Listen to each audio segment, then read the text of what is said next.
လက်မကောင်းမှာကဘာကိုအုပ်စိုးနိုင်တဲ့လက်ပုံစံချမ်းသာတဲ့ level ကိုဒီဂရီသတ်မှတ်နိုင်မှာဖြစ်ပါတယ်အားလုံးမင်္ဂလာပါရှင်ဆီယမဒီနေ့ပြောချင်တဲ့အကြောင်းအရာလေးကလက်မတွေရဲ့စွမ်းအားလို့ဆီယမပြောချင်တယ်ပြောတဲ့လူတွေလည်းရှားတယ်လက္ခဏာကြောင့်တိဆက်ပေးတဲ့အထဲမှာလည်းဒီအကြောင်းအရာကိုသိမတွေ့ရအောင်ဆီယမတို့ကလေလက္ခဏာလက်ပုံစံကဘလို့ပဲကြည်ကြည်နောက်ဆုံးအချုပ်ကတော့လက်မပဲလက်မရဲ့လက်ချောင်းနေရင်လည်းပြန်ပြီးတော့ချုပ်မှာပေါ့ကွာလူတရားရောဘလောက်ထိတိုင်းတာထိချမ်းသာမှာလဲဘလောက်တိုင်းတာထိပေမြင့်ကိုခုံနိုင်မှာလဲဆိုရင်တော့ဒီလက်မရဲ့အစွမ်းတတ္တိယအရန်ကိုမှအရေးကြီးတဲ့အပိုင်းကဏ္ဍပါလာပါတယ်လက်ပုံစံနဲ့လက်ကြိုကိုလက်ချောင်းတွေကတော့သူကဆရာဝန်ဖြစ်မှာလား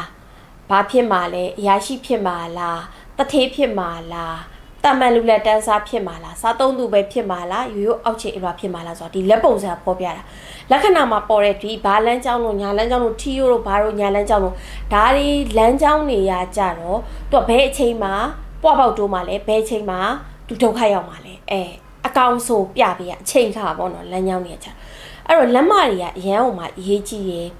လက်မပုံစံလေးကလိုနေပြီဆိုလို့ရှိရင်အဲ့လူတယောက်ကသူရောက်နိုင်တဲ့အတိုင်းတာကိုရောက်ဖို့ခဲရင်နေတချို့ကကြတော့သူတို့ကအချိန်နေရတော့ကောင်းတယ်သူအစင်တော့ပြေသွားတယ်ချမ်းသာတဲ့အနေထားကိုရောက်တယ်ဆိုရင်လက်မပုံစံပုံပြက်ပန်ပြက်နေအဲ့လူကလေပြောရတာလေအရန်ကကြီးကကြောင်များတယ်နောက်တော့စိတ်သက်အောက်တန်းကြတယ်လို့ခေါ်တယ်သူကြံ့ကြံ့ဖမ်းဖမ်းပေါ့နော်ဘလို့တွေးခေါ်ပြီးအရန်ကွာတီကွာကြပြောရဆိုတာအရန်လက်ပေါက်ကပ်ပြီးတော့သူလည်းအဲ့လောက်ထိမြောက်နေအဲ့လက်မအနေထားကြီးတွေဘလို့ရှိလဲဆိုတာအဲ့လူရဲ့မိုက်ကန်းနိုင်တဲ့အပေါ်မှာမူတည်ပြီးတော့အဲ့လက်မအနေထားအခြေအနေဆိုးတာကွာသွားတယ်ပေါ့နော်တချို့ကပြောတယ်ဆီယမပြောပြရင်နော်အရှိမတင်းမုံလက်မဆိုတိုင်းမကောင်းမဟုတ်ဘူးတင်းမုံလက်မတော့ဒေါသကြီးတခုခုဆိုလက်ပါခြင်းနဲ့ထုခြင်းနဲ့နှံ့ခြင်းနဲ့လက္ခဏာအနေထားလက်ပုံစံဆိုးတဲ့အထဲမှာတင်းမုံလက်မပါဝိုင်းတော့သွားပြီအဲ့လိုတကယ်ကိုထုမှတကယ်ကိုနှံ့မှာဒါပေမဲ့လက္ခဏာလက်ပုံစံအကောင်းမှာတင်းမုံလက်မဘေးကလက်ချောင်းကြီးရှယ်တယ်တင်မုံလက်မပပြီးဆိုအဲ့လိုဘယ်သူမှတော့ကြော်လို့မရတော့ရှင်လို့မရဆိုဆရာမပြောထားတယ်ပေါ့နော်အဲ့တော့လက်မပုံစံနေမှာကဘာကိုအုပ်ဆိုးတဲ့လက်မတွေကအချုပ်ဒီလေးချောင်းလက်မတော့ပြန်ပြီးတော့ချုပ်လက်မပုံစံညံ့ရင်အဲ့လိုကခတ်တဲ့ထဲမှာပါတယ်လက်မအသားဒီလိုပထမအစစ်ကအသားကဘယ်လောက်ထူလဲကြည့်အဲ့လက်မပထမဒီအပေါ်အစစ်တွေမှာနံပါတ်1နော်အသားအရင်ပြားပြီးနေပြီဆိုလို့ရှိရင်အဲ့လိုကတော့တိုးတက်ကြီးဝါကိုတော့စွမ်းဆောင်မှုမှာအားထုတ်ချိုးပတ်မှုမှာယော်နေတယ်ပြီးတော့သူ့မှာကစိတ်ပိုင်းဆိုင်ရာမှာသူတောင်အီနဲ့စိတ်ကစင့်ကလျာလေးတွေဖြစ်နေအဲ့ဒီအပေါ်မှာဘားတွေဖြတ်မြင်းနေဒီလိုတွေပနေပြီဆိုလို့ရှိရင်တော့သူ့ရဲ့စိတ်ကအစိုးမရသေးဘူးကမ္ဘာခေါင်းဆောင်တွေနိုင်ငံခေါင်းဆောင်တွေရဲ့ဒီလက်မပုံစံကိုကြည့်လိုက်လို့ရှိရင်မြင်ရမယ်သူတို့ဘလောက်ထိဒီယောက်ျားတွေစ조사ထားတယ်ဆိုတော့အဲ့လက်မကြီးမှာပေါ်တာ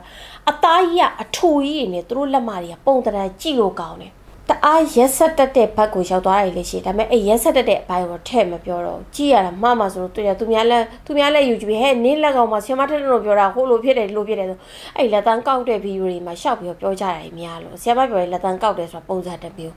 အဲ့တော့အဲ့ဒီလက်မကိုဆက်ပြောမယ်လက်မမှာအသားဘလောက်ထူလဲအသားဘလောက်ပါလဲဆိုတော့အသားပါနေတယ်ဒီလိုပျော့တိပျော့ဖက်ဖြစ်နေတယ်လက်မပထမအစစ်ကလေးကနောက်ပြီးတော့အရေးအကြောင်းတွေထက်လာဒီလိုမျိုး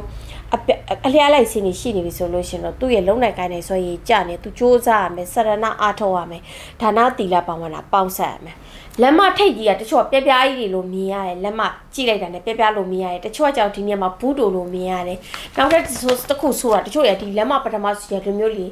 ကော့လန်ကြီးနဲ့လို့ကော့ပြီးဒီလိုမျိုးဟာကြီးမှာဒီလိုကော့ပြီးတော့ဖြစ်သွားတာ तू ကအဲ့ဒါအစ်စ်ပြောလို့ကော့တာမဟုတ်ဘူးထိတ်ကိုမှပြားပြီးတော့ရှုပြီးတော့ကော့သွားတာစိတ်ဓာတ်မကောင်းရှောင်ရမယ့်အထက်မှာပါတယ်သူတို့လှုပ်ချင်ရည်လှုပ်တာချမ်းသာလို့ရှိရင်ဂျီတီဂျစ်ပတ်ပဲကတိကတ်တတ်ပဲပြောရဆိုတာအရင်လက်ပေါက်ခတ်တယ်သူများထမင်းလို့ကိုပုတ်ချတတ်တဲ့အထက်မှာပါတယ်အဲ့ဒါတတိချာမယ်သူထမင်းဝါနေုံနဲ့မပေးဘူးသူက100ဘိုးစားရင်သူများ30ဘိုးလောက်ရရင်အဲ့30ဘိုးတော့တော်ပြီးပုတ်ချခြင်းတဲ့အထက်မှာပါတယ်အကျော်စားခံအောင်နားမလဲနောက်ထပ်လက်မထဲမှာဒီလိုမျိုးသူကတော့အစ်စ်ပြော့လို့ဒီဘက်ကိုလမ်းပြီးချိုးလို့ရတယ်အဲ့လမ်းပြီးချိုးလို့ရတာတွေနဲ့ဆရာမတို့ပြောတယ်ကော့ကြီးတွေနဲ့ထိတ်ပြပြကြီးတွေဒီလိုမျိုးပုံစံပြက်နေတဲ့လက်မနဲ့တော့မတူဘူး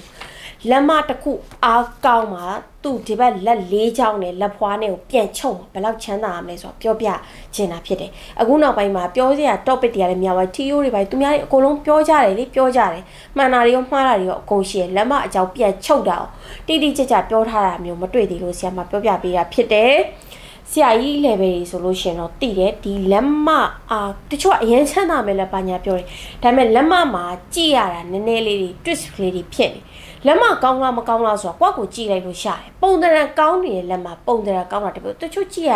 နည်းနည်း internet အတတာဖြစ်ပြီဆိုတာ ਨੇ အဲ့လိုပုံစံမျိုးလက်မလေးတွေကနည်းနည်းသတိထားစိတ်ငြိမ်မရမယ့်အပိုင်းမှာပါတယ်ဒါဆိုလို့ရှင်တော့ဒီလက်မအကြောင်းကိုတော့တည်တင်တဲ့လောက်တော့သိပြီလို့တော့ဆရာမယူဆပါတယ်လက်မကောင်းမှာကဘာကိုအုပ်စိုးနိုင်တဲ့လက်မလက်ပုံစံချမ်းသာတဲ့ level ကို degree သတ်မှတ်နိုင်မှာဖြစ်ပါတယ်အားလုံးပဲအချမ်းသာချမ်းသာပြီးပြဝေးကွာကြပါစေရှင်ဆရာမတော့လက္ခဏာဆရာမထက်ထထုံပဲဖြစ်ပါတယ်ဆရာမရဲ့ Facebook TikTok YouTube Telegram စလေးတွေ like follow subscribe လေးပြုလုပ်ပြီးဆရာမရဲ့ channel လေးကို subscribe ပြုလုပ်ပြီးဆရာမအားပေးလို့ရပါတယ်ကျေးဇူးတင်ပါတယ်